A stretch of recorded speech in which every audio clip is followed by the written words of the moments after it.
आप सभी लोगों का हमारे YouTube चैनल में स्वागत है। आज हम लोग देखेंगे प्रकाश के बारे में दर्पण सूत्र का निगमन। दर्पण सूत्र का निगमन किस प्रकार करते हैं इसको देखेंगे।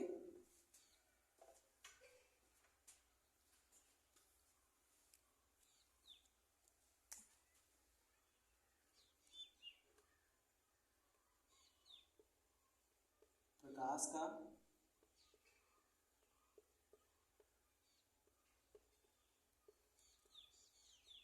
परावर्तन एवं अपवर्तन।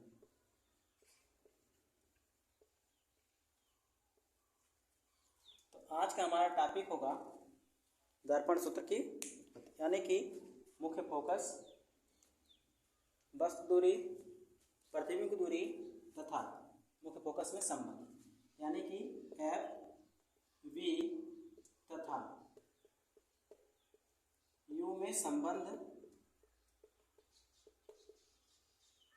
स्थापित करना, यानी फोकस दूरी, प्रतिबिंब की दूरी तथा बिंब की दूरी में संबंध जो होगा वो ही क्या कहलाएगा, दर्पण सूत्र।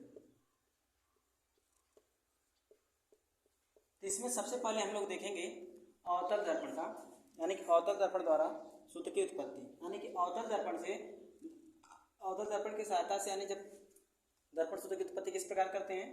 दूसरा उसी में होगा उत्तल दर्पण की सहायता से किस प्रकार उत्पत्ति करेंगे। सबसे पहले हमारे टॉपिक होगी उत्तल दर्पण द्वारा, किस द्वारा, सॉरी अवतल दर्पण द्वारा,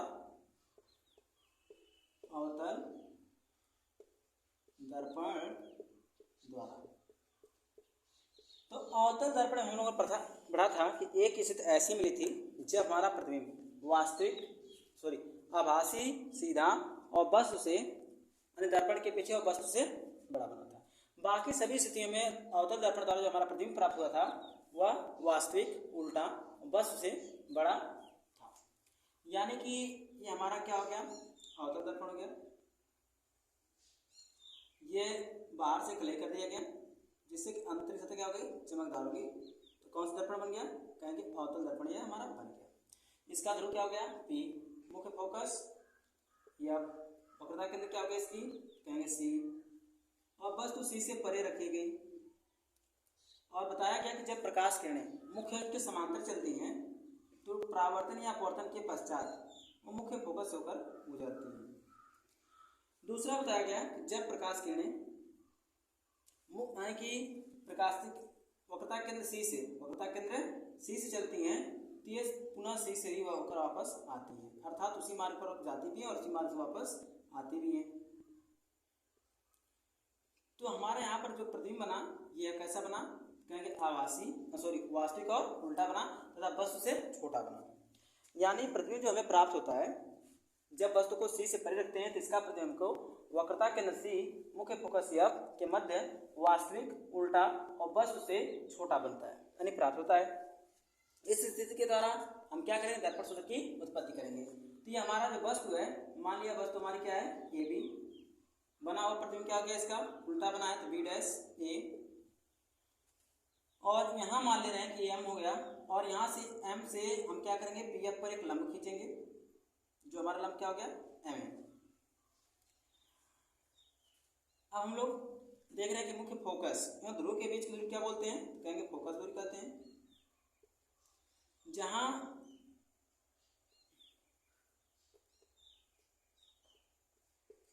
हमारा प्रतिबिंब प्राप्त हो रहा है, प्रतिबिंब और ध्रुव के बीच की दूरी क्या बोलते हैं, तो इसे प्रतिबिंब की दूरी बोलते हैं, जिसे बी से निरूपित करते हैं। जहां वस्तु की जाती है वहां से लेकर ध्रुव के बीच की दूरी को वस्तु की दूरी बोलते हैं, जिसे यू से निरूपित करते हैं। यहाँ तक तो हम लोग जानते हैं। अब इसकी यानी कि इसी की मदद से हम लोग चलेंगे क्या, दर्पण के सूत्र का निगमन करेंगे, जो यानी कि जिसमें हमें सहायता लेना होगा यानी कि थेल्स के थ्योरम, यानी कि भुजाओं में समानुपातिकता सिद्धांत, यानी समानुपातिकता थेल्स की जो थ्योरम होती है, जो कक्षा 10 में हम लोग समरूपता त्रिभुजों की समरूपता पढ़े थे, उस त्रिभुज की समरूपता के यहाँ मदद लेना होगा, थेल्स के थ्योरम का मदद, यानी कि हमें हेल्प लेनी होगी। तो यहाँ पर हम लोग देखें तो हमें 4 समकोण त्रिभुज मिल रहे हैं, त्रिभुज ए बी और ये रहे सी, और त्रिभुज ए डैश बी डैश सी, त्रिभुज ए डैश बी डैश एफ, त्रिभुज FPM, यानी 4 समकोण त्रिभुज मिले हैं। इन्हीं चारों समकोण त्रिभुजों में हम क्या लगाएंगे, समरूपता का सिद्धांत लगाएंगे। अब हम लोग चलेंगे कि त्रिभुज ABC, ये त्रिभुज समरूप है किसके, तो कहेंगे त्रिभुज A'B'C के। तो ये त्रिभुज समरूप कैसे हुआ, किस प्रकार समरूप हुआ, इसकी समरूपता हम लोग देखते हैं। तो यहाँ पर कोण कितने अंश का बना है, कहेंगे 90 अंश का। यहाँ कोण कितने अंश का है, कहेंगे 90 अंश का। और ये क्या हो गया इसका, यानी कि शीर्षाभिमुख कोण, वर्टिकली अपोजिट एंगल। तो यानी कि जब दो त्रिभुजों के दो कोण समान थे, इसका तीसरा कोण भी समान होगा। क्या होगा, समान होगा। इस तरह अगर देखें त्रिभुज ABC त्रिभुज A'B'C क्या होगा, समरूप होगा। किस आधार पे, कहेंगे कोण कोण कोण के आधार पे।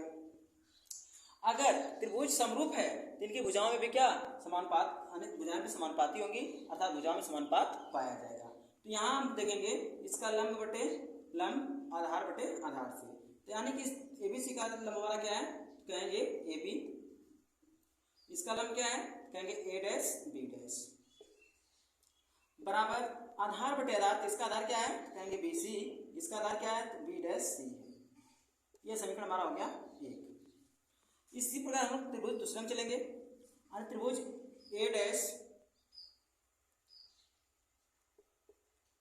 A'B'C समरूप होगा हमारा त्रिभुज किसके, FNM के, FNM। ये किस आधार पे, कहेंगे ये भी कोण कोण कोण के आधार त्रिभुज होगा, समरूप होगा। क्यों, क्योंकि यहाँ बनने वाला कोण कितने अंश का है, 90 अंश का, और यहाँ बनने वाला कोण 90 अंश का, और ये क्या हो गया, शीर्षाभिमुख कोण हो गया। इस तरह कोण दो कोण बराबर है, तो इसका मतलब तीसरा कोण भी क्या होगा, बराबर होगा। तब यहाँ पर भी हम थेल्स की थ्योरम लगाएंगे, समानुपातिकता का सिद्धांत, यानी कि भुजाओं, यानी कि कोण बराबर है, भुजाओं में क्या होगा, भुजाएं भी समानुपाती होंगी। तब ऐसी दशा में लंब बटे लंब, यानी किसका लंब हमारा क्या है, कहेंगे MP बटे इसका लंब क्या है, A'B'C बराबर आधार, इसका आधार हमारा FN है बटे इसका आधार क्या है, B'F है। अब बात कर लें कि यानी कि AM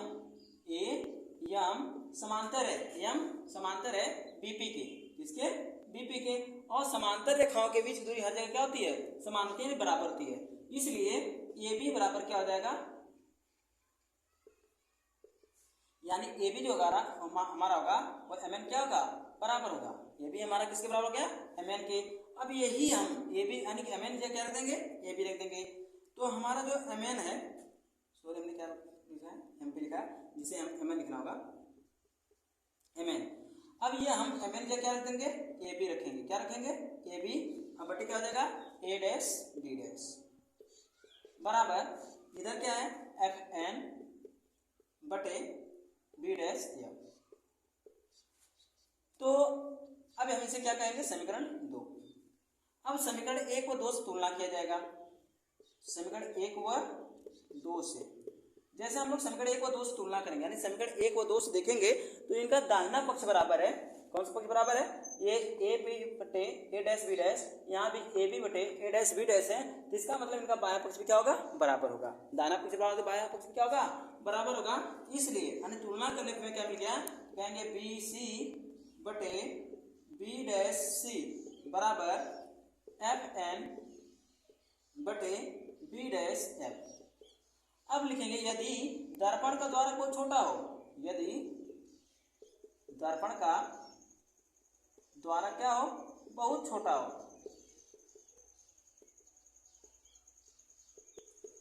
अगर दर्पण का द्वारक बहुत छोटा होगा तब जो हमारा M है बिंदु P पर होगा, यानी M P के अति निकट होगा, M P के क्या होगा,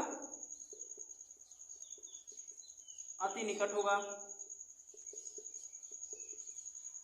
इसका मतलब क्या हो गया, तो कहेंगे FM जो हमारा है किसके, यानी कि जो FM बराबर जगह PF, यानी कि PF बराबर MF किसके, और ये जब इस पे आ जाएगा, यानी कि यह दूरी जो है इसके बराबर हो गई, यह दूरी इस पे आ गई, तो इसका मतलब FN बराबर रख देंगे, या हम क्या कर सकते हैं कि FN हमारा बराबर जगह किसके, कहेंगे PF हो जाएगा, किसके जाएगा, PF के। जब हम FN का क्या रख देंगे, PF रख देंगे।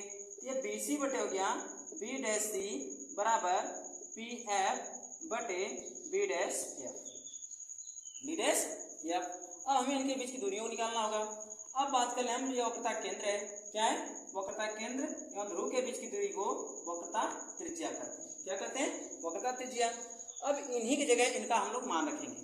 तो बी सी के बीच की हमें दूरी चाहिए, तो यहाँ से यहाँ तक की दूरी को हम लोग क्या बोले, यू बोले, और यहाँ से यहाँ तक की दूरी क्या हमारी आर है। अगर हम किसकी दूरी निकालना चाहें, BC की, इतना दूरी अगर हमें निकालना है तो करना क्या होगा, हमको U में से R को कितना दूरी घटाना पड़ेगा।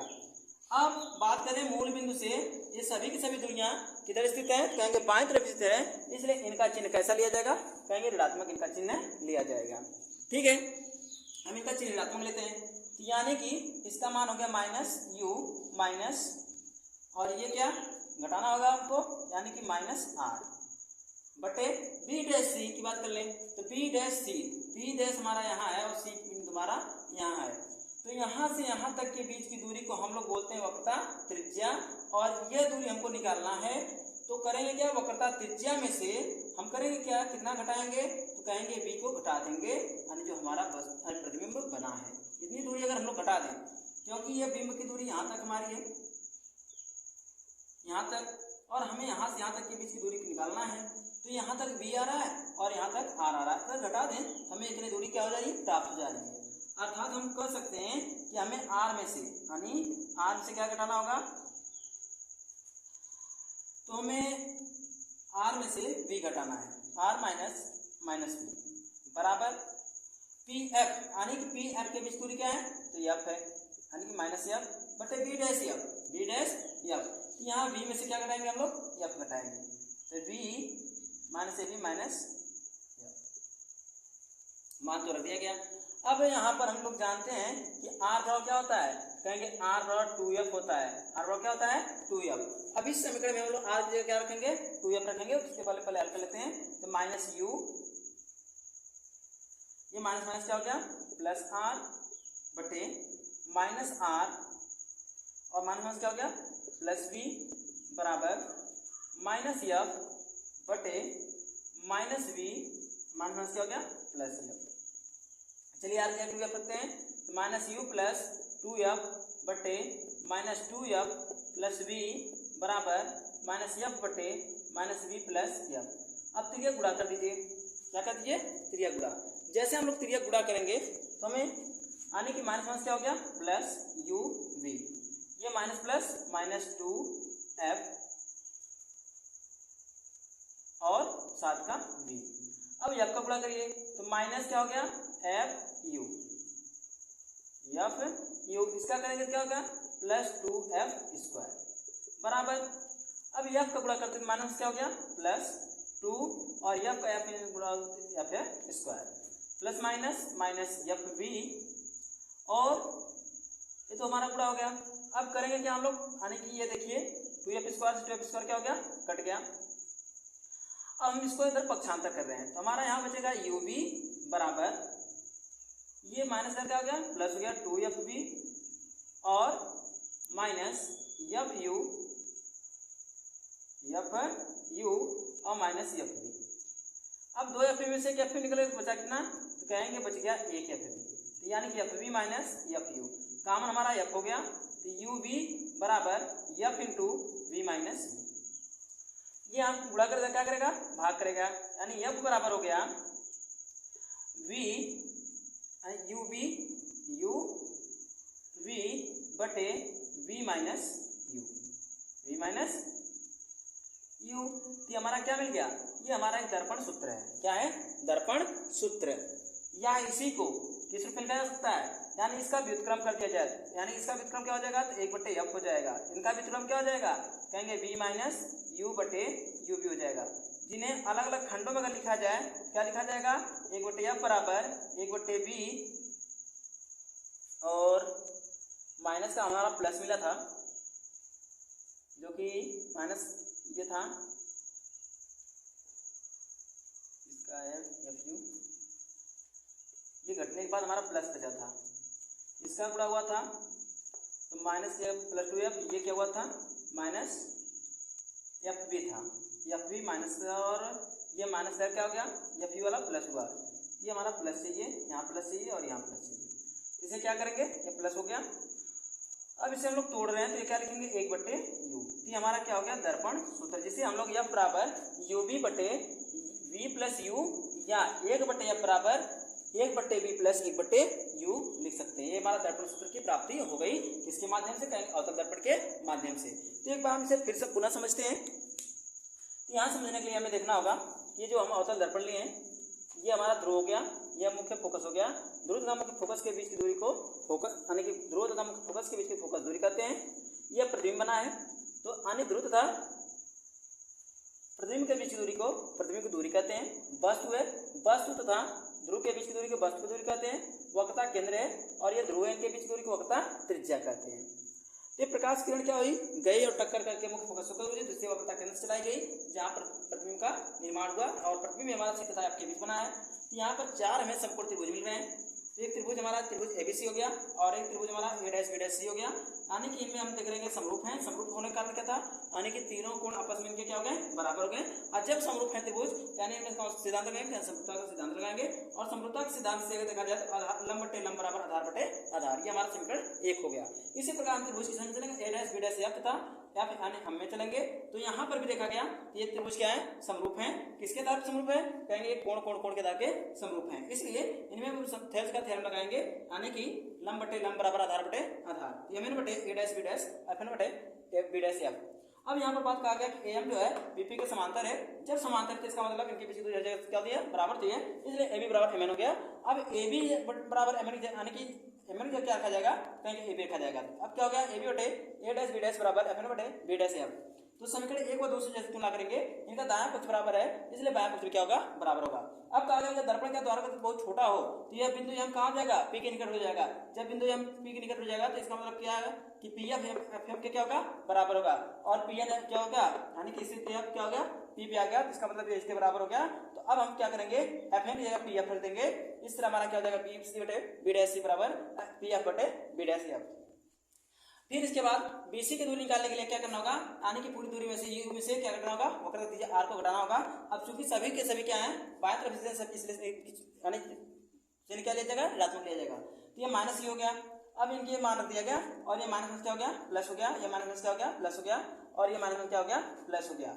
और R बड़ा होता है 2F, तो R से हम लोग क्या रखेंगे, 2F रख देंगे, -U प्लस 2F बटे -R, 2F हो गया, और प्लस V बराबर -F बटे V माइनस प्लस F हो गया। तो ये गुणा कर दिया गया तो माइनस क्या हो गया, प्लस, ये माइनस हो गया 2FV, और इसका गुणा किया गया क्या हो गया, -FU, और इसका गुणा हुआ तो क्या हो गया, प्लस 2F², इनका गुणा किया तो प्लस 2F² और -FU, यानी कि इसको यहाँ पर छोड़ दिया गया, इनको और इनको क्या किया गया, पक्षांतर के इधर माइनस है, इधर क्या हो गए, प्लस हो गए, क्या हो गए, प्लस हो गए।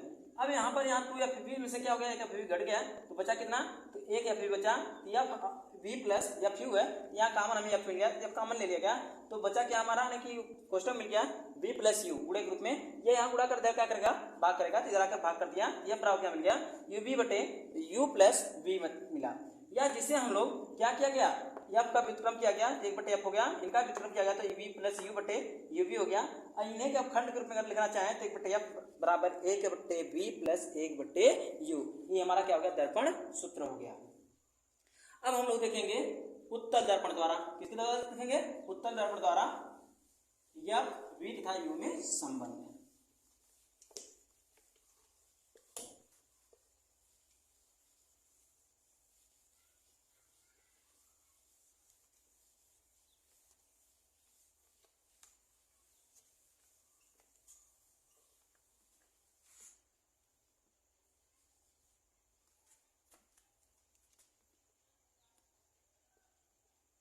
उत्तल दर्पण द्वारा दर्पण सूत्र की व्युत्पत्ति। उत्तल दर्पण की हम लोग बात कर लें तो उत्तल दर्पण की विशेषता क्या होती है, कहेंगे उत्तल दर्पण में बनने वाला प्रतिबिंब कैसा होता है, तो आभासी होता है, सीधा होता है, और कैसा होता है, आभासी, सीधा तथा वस्तु से छोटा होता है, मुख्य फोकस तथा मुख्य फोकस एवं ध्रुव के बीच में प्राप्त होता है। तो हम लोग करेंगे क्या, एक उत्तल दर्पण बनाएंगे,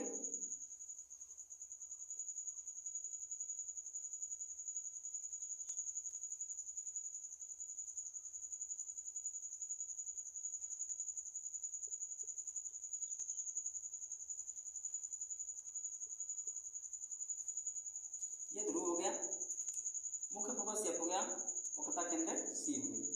अब यहाँ पर जो वस्तु है हमारी रखी जाएगी, ये वस्तु रखी गई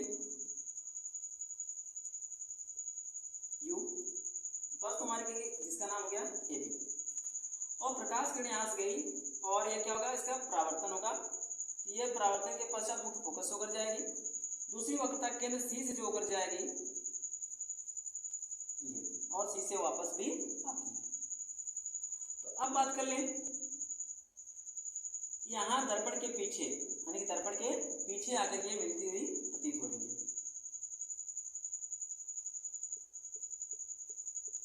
और जहां प्रतीत हो, क्या हो, प्रतीत हो, वहीं पर क्या होता है, यानी कि प्रतिबिंब का निर्माण होता है। लेकिन प्रतीत होने का मतलब कैसा, कहेंगे आभासी प्रतिबिंब। कैसा प्रतिबिंब बताया गया था,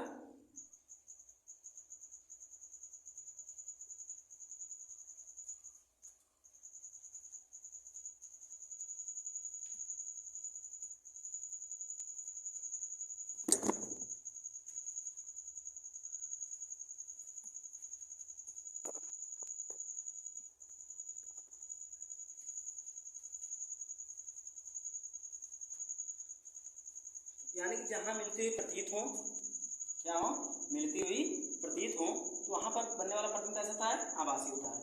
तो ये हमारा बी कहाँ हो गया, सीधा प्रतिबिंब है, ए डैश और बी डैश हो गया। अब देखिए हम लोग यहाँ पर ये क्या करेंगे, हम लोग एक लंब खींचेंगे, क्या खींचेंगे, लंब। तो इसका नाम हम लोग क्या रख रहे हैं, एम और एन। क्या नाम रख दिया, एम एन। तो यहाँ पर भी उसी प्रकार कितने त्रिभुज मिल रहे हैं, एक त्रिभुज हमारा हो गया ए बी सी, दूसरा हो गया एम एन सी, तीसरा हो गया क्या, यानी कि एम एन एफ, और चौथा हो गया ए डैश बी डैश एफ। इन चारों त्रिभुजों में समरूपता का सिद्धांत लगाएंगे। ये हमारा ध्रुव हुआ, ध्रुव से लेके मुख्य फोकस के बीच दूरी को फोकस दूरी कहते हैं। जहां प्रतिबिंब बना है, प्रतिबिंब के बीच की दूरी को यानी क्या कहते हैं, प्रतिबिंब की दूरी जैसे किसी निरूपित करते हैं, कहेंगे बी से निरूपित करते हैं। और वस्तु तो हमारी किधर रखी गई, तो वस्तु हमेशा बाईं तरफ रखी जाती है, तो इसकी दूरी क्या कहते हैं, वस्तु दूरी कहते हैं। वक्रता केंद्र तथा ध्रुव के बीच दूरी क्या कहते हैं, वक्रता त्रिज्या कहते हैं। तो यह वक्रता त्रिज्या होगी। तो सबसे पहले हम लोग चलेंगे त्रिभुज ए बी सी समरूप होगा हमारा त्रिभुज एम एन सी के, एम एन सी के। तो कारण क्या है, तो यानी कि इनके जो कोण आपस में है ये बराबर है। तो किस तरह बराबर है, ये देख लिया जाए। यहाँ कितने अंश का कोण है, 90 अंश का, और यहाँ कितने का है, 90 अंश का। और दोनों में वनिष्ठ कोण क्या है, कहेंगे सी है। जब दोनों त्रिभुज के दो कोण आपस में बराबर हैं, तो इसका तीसरा कोण भी आपस में क्या होगा, बराबर होगा। इसलिए त्रिभुज क्या है, समरूप है। अब ये दोनों त्रिभुज समरूप हैं, इसलिए इसमें क्या लगाएंगे, त्रिभुज की अनेक समरूपता की कसौटी लगाएंगे। तो कसौटी क्या होगी, यानी कहेंगे लंब बटे लंब, यानी कि ए बी बटे इसका लंब क्या है, कहेंगे एम एन है, बराबर आधार बटे आधार, इसका आधार क्या है, बी सी है, बटे इसका आधार क्या है, एन सी हो गया। क्या हो गया, एन सी हो गया। इसे हमने समीकरण क्या कहा, एक कहा। अब हम चलेंगे दूसरे त्रिभुज में। जो त्रिभुज हमारा एम एन एफ, त्रिभुज एम एन एफ समरूप होगा इसके, कहेंगे ए डैश बी डैश एफ। किस आधार पे कहा गया, कोण के आधार पे यह भी क्या होगा, समरूप होगा। यहाँ पर कैसे समरूप हो रहा है, तो देखिए यहाँ पर कोण समकोण है, यहाँ पर कोण समकोण है, और इन दोनों में कोण उभयनिष्ठ, कौन सा कोण उभयनिष्ठ बना, कहेंगे यह दोनों में उभयनिष्ठ कोण है। यानी कि जब दो त्रिभुजों के दोनों कोण आपस में क्या है, बराबर है, तो शेष तीसरा कोण भी क्या होगा, बराबर होगा। इसलिए त्रिभुज क्या आ गया, समरूप हो गया। जब समरूप हो गया तो थेवेनिन की थ्योरम वही लगाएंगे हम लोग, एम एन बटे इसका क्या है, ए डैश बी डैश, लंब बटे लंब, बराबर आधार बटे आधार। इसका आधार क्या है, कहेंगे एन एफ है, बटे इसका आधार क्या है, बी डैश एफ है। अब देखा जाए तो यानी कि एम समांतर है किसके, कहेंगे बीसी के। अगर एम समांतर बीसी है तो इसका मतलब ए बी, क्या, ए बी बराबर होगा कौन सा, एम एन। अब हम लोग क्या करेंगे इस समीकरण में, यानी कि हमें क्या कर देंगे ए बी, तो हमारा मिल गया ए बी बटे ए डैश बी डैश बराबर एन एफ बटे बी, एन एफ बटे क्या हो गया हमारा B dash F, B dash F, ये हमारा हो गया समीकरण 2। अब समीकरण 1 व 2 से तुलना कर लिया जाए, समीकरण 1 व 2 से, जैसे हम लोग समीकरण 1 व 2 की तुलना करेंगे, समीकरण 1 व 2 की तुलना करेंगे, देखेंगे कि दाहिना पक्ष इसका क्या मिल रहा है, बराबर मिल रहा है, तो बायां पक्ष भी क्या होगा इनका बराबर होगा, दायां पक्ष बराबर तो बायां पक्ष क्या होगा बराबर होगा। इसका मतलब मिल गया कि बी सी बटे एन सी बराबर एन एफ बटे B dash F, B dash F. तो बी सी की बात कर लें हम लोग, अब यहाँ पर लिखे यानी कि देखा जाएगा कि यदि दर्पण का द्वारक, यदि दर्पण का द्वारक बहुत छोटा हो, क्या हो बहुत छोटा हो, अगर दर्पण का द्वारक बहुत छोटा होगा तो यम बिंदु P के, यानी बिंदु P के अति निकट होगा, अति निकट होगा। अगर ऐसा होता है तो इसका मतलब क्या हमें मिल जाएगा, तो यह यानी कि एम P पर आ गया, तो इसका मतलब क्या हो गया, तो यानी कि एफ एन बराबर क्या हो जाएगा, कहेंगे पी एफ हो जाएगा, क्या हो जाएगा पी एफ हो जाएगा। तो एन एफ की जगह हम क्या रख देंगे पी एफ रख देंगे, तब हमें समीकरण क्या मिल जाएगा, यानी बी सी बटे एन सी बराबर पी एफ बटे B dash F, B dash F. तो बी सी की बात कर लें तो बी सी हमारा यहाँ से यहाँ तक है।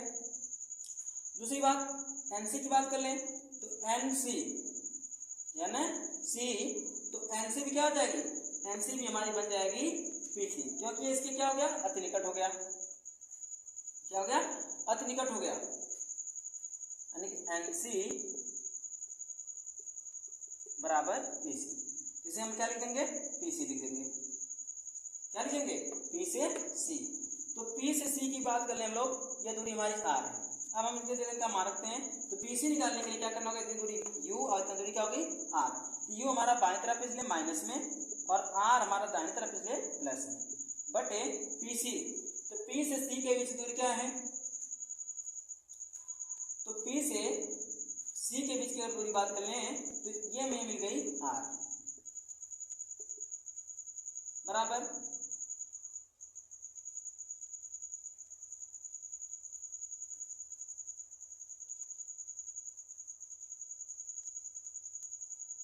सॉरी यहाँ पर हमें क्या चाहिए ए डैश बी डैश चाहिए, एन सी नहीं चाहिए, ये एन सी कहाँ से है, ए को 2 की तुलना किया गया तो 20 यानी कि तुलना ठीक है एन सी। अब यहाँ पर दूरी क्या मिल गई एन सी, जो दूरी क्या बन गई आर बन गई, बराबर पी एफ, पी और एफ के बीच दूरी देखें तो पी यहाँ है और एफ यहाँ है, इनके बीच दूरी क्या होगी कहेंगे एफ है, बटे बी डैश एफ, तो बी डैश एफ के बीच दूरी निकालने के लिए करना क्या होगा, यानी एफ माइनस बी करना होगा, एफ माइनस बी को हमें घटाना पड़ेगा, क्या घटाना पड़ेगा एफ माइनस बी को हमें घटाना पड़ेगा।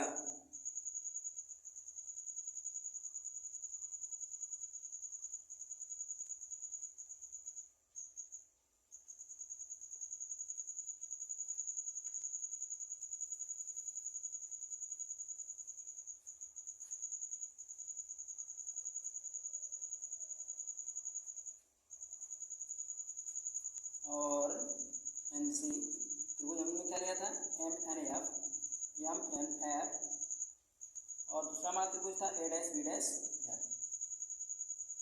तो लंब एम एन बटे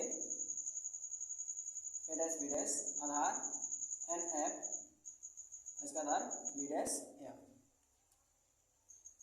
तो यहाँ तक की दूरी हमारी बी है और यहाँ तक की दूरी आर है।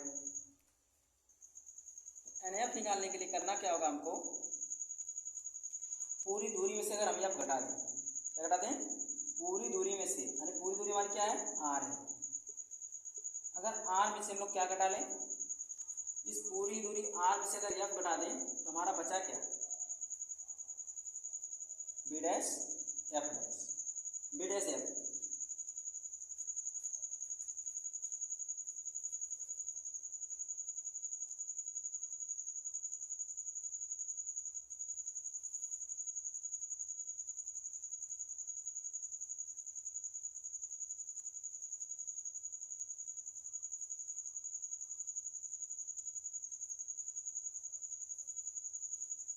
बी सी बटे B dash C, B dash C, ये वाला हमें लेना होगा।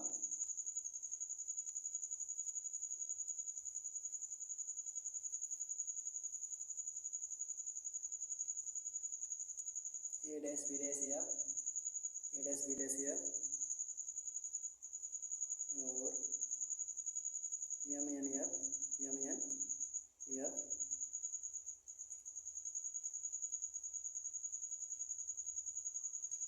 P C minus P B dash, P C minus P B dash कर दें, P C minus P B dash. यानी पूरी दूरी में से अगर हम लोग क्या करें, इतना घटा देना, हमको इतना मान मिल जाएगा, P C minus P B dash.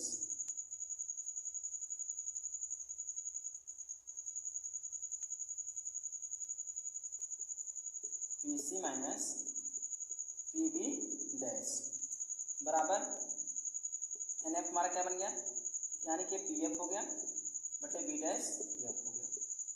तो बी सी की बात अगर हम करें, बी सी हमारा क्या है, माइनस यू प्लस आर था।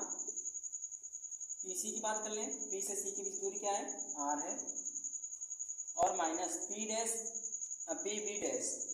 तो पी हमारा यह, बी डैश यह है, इनके बीच दूरी क्या कही जाएगी, तो बी कही जाएगी बराबर पी एफ। तो पी और एफ यानी कि एफ हो गया बटे बी डैश एफ चाहिए, बी डैश एफ को निकालने के लिए क्या करना होगा, तो F F minus B, F minus B. अब क्या करेंगे हम लोग, त्रिज्या गुणा करेंगे, उसके पहले आर जगह हम लोग क्या रखेंगे, 2f रखेंगे। तो माइनस यू प्लस 2f बटे 2f माइनस बी बराबर एफ बटे एफ माइनस बी। और त्रिज्या गुणा करेंगे क्या हो गया, माइनस एफ यू, और ये क्या हो गया प्लस 2f स्क्वायर, और माइनस से करेंगे, माइनस क्या हो गया प्लस यू वी, और ये माइनस प्लस माइनस हो गया 2f वी बराबर इसका करेंगे तो 2f स्क्वायर हो जाएगा, और ये माइनस एफ वी हो जाएगा। तो 2f स्क्वायर से 2f स्क्वायर क्या हो गया, कैंसिल हो गया। अब क्या करेंगे हम लोग, इनको यहाँ छोड़ेंगे, बाकी इधर पक्षांतर करेंगे, तो यू वी बराबर मिल जाएगा 2f V minus F V plus F U. ये घट जाएगा, यानी कि यू वी बराबर हो जाएगा F V plus F U. F common हो गया तो यू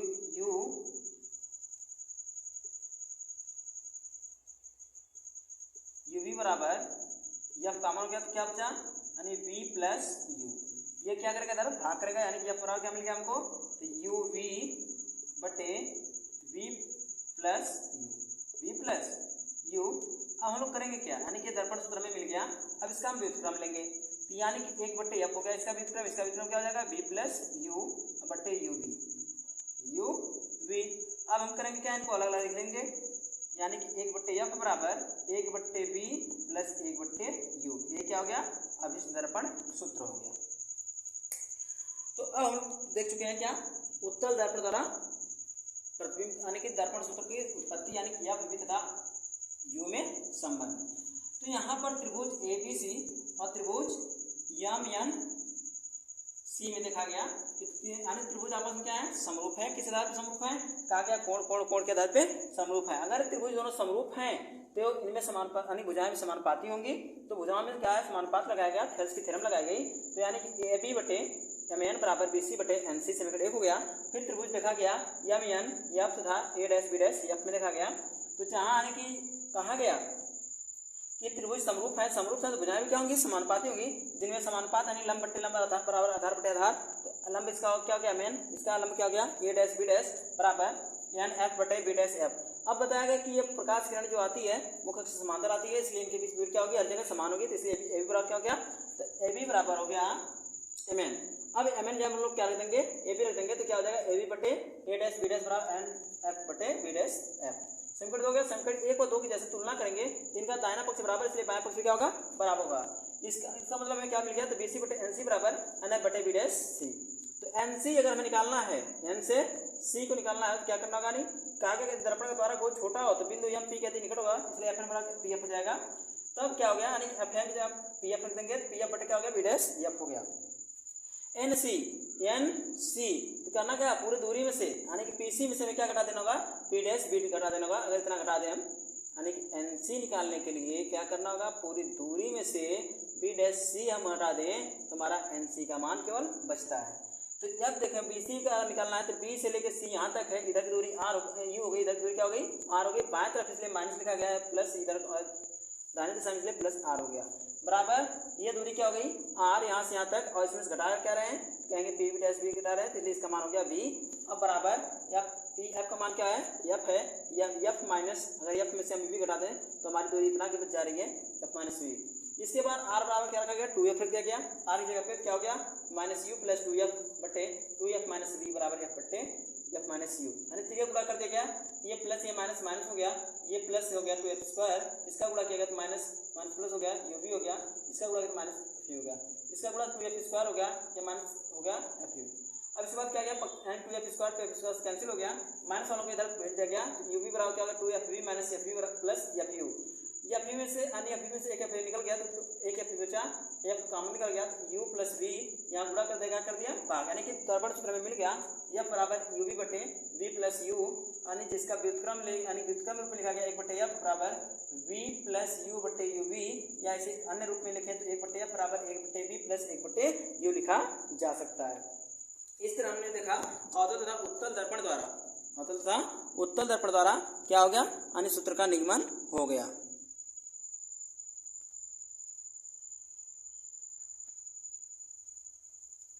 अब हम लोग देखेंगे आवर्धन, क्या देखेंगे, आवर्धन। तो रेखीय आवर्धन किस तरह ज्ञात करेंगे, अब इसको देखना है।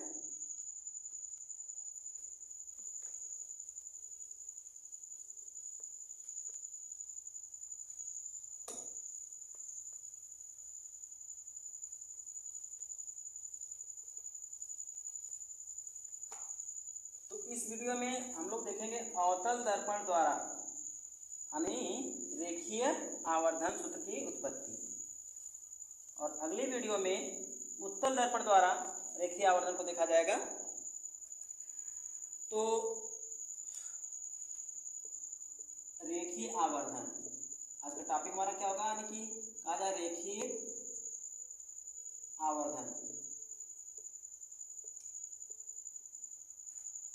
रेखीय आवर्धन, लीनियर मैग्निफिकेशन।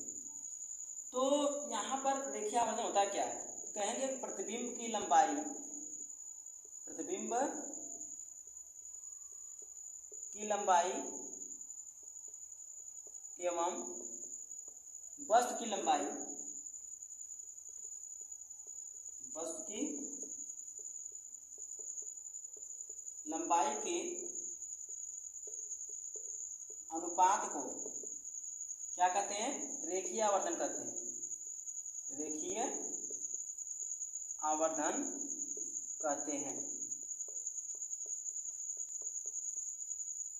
यानी कि प्रतिबिंब की लंबाई एवं वस्तु की लंबाई के अनुपात को रेखीय आवर्धन कहते हैं। इसे यम से निरूपित करते हैं, निरूपित करते हैं। अब यम से निरूपित करना यानी कि देखा जाए तो कहा गया कि यम बराबर प्रतिबिंब की लंबाई आई और वस्तु लंबाई क्या हो गया, ओ हो गया। और यानी कि मात्रक की बात कर लें तो ये भी मीटर या सेंटीमीटर, भी मीटर या सेंटीमीटर, मात्रक इसका नहीं होगा क्योंकि दोनों लंबाइयों क्या है, अनुपात है, इसलिए इसका कोई मात्रक नहीं होगा। या इसे क्या लिखा जाएगा, m बराबर I बटे O बराबर -v/u। दर्पण का क्या है, ये दर्पण के लिए देखिए आवर्धन है जिसकी उत्पत्ति हम करेंगे किसके द्वारा, यानी कि अवतल दर्पण द्वारा और उत्तल दर्पण के द्वारा।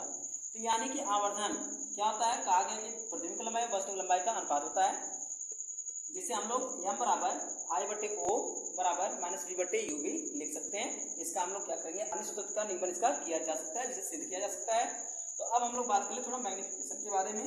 तो अगर आवर्धन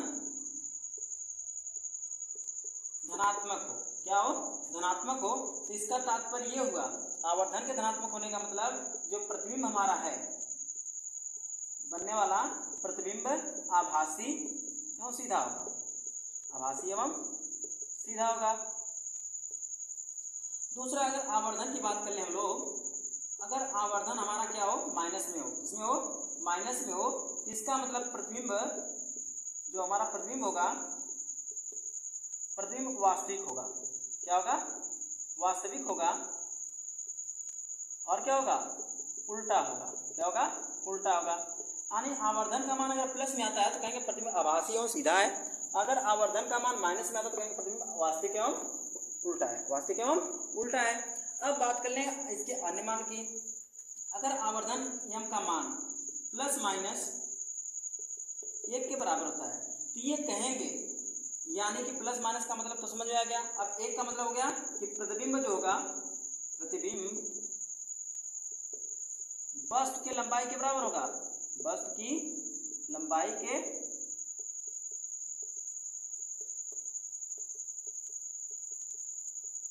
बराबर होगा। अगर आवर्धन का मान क्या हो, प्लस माइनस 1 से छोटा हो, प्लस माइनस 1 से छोटा हो, तो कहेंगे प्रतिबिंब की लंबाई, प्रतिबिंब की लंबाई जो होगी वस्तु की लंबाई से छोटी होगी। और तीसरी शर्त, अगर आवर्धन m का मान प्लस माइनस 1 से बड़ा हो तो कहेंगे प्रतिबिंब की लंबाई,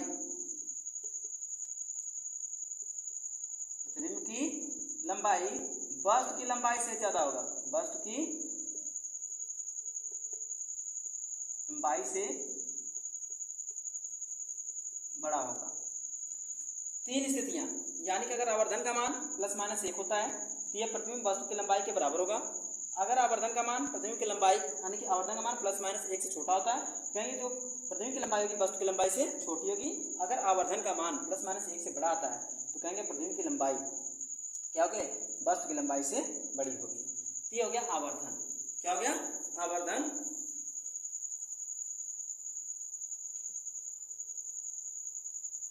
अब हम लोग देखेंगे आवर्धन सूत्र की उत्पत्ति किस प्रकार होगी, किस प्रकार आवर्धन सूत्र को निरूपित किया जाता है, किस प्रकार निकाला जाएगा।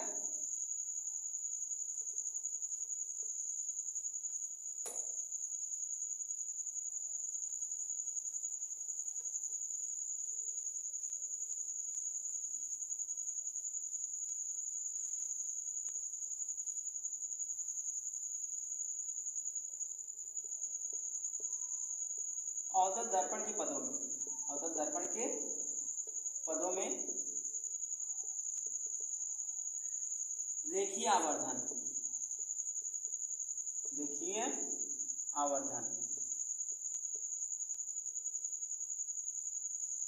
अगर हमारे द्वारा समझाया गया यह नियम जो है अगर आपको स्पष्ट समझ में आता है तो हमारे चैनल को लाइक, सब्सक्राइब और कमेंट जरूर कीजिएगा और हमारे मनोबल को बनाए रखिएगा, जिससे हम आगे भी वीडियो बना सकें और आप लोग अच्छे से अच्छे पढ़ाने का प्रयास करें। तो ये हमारा हो गया अवतल दर्पण, इसका हो गया ध्रुव, ये हो गया फोकस, वक्रता केंद्र, और वस्तु यहाँ क्या गई, रखी गई, प्रकाश किरण यहाँ से गई और क्या होगी, टक्कर की और मुख्य फोकस होकर गुजर गई। दूसरी वक्रता केंद्र सी से गई और टक्कर के इधर आई। तो यहाँ पर प्रतिबिंब बना हमारा, क्या बना, प्रतिबिंब।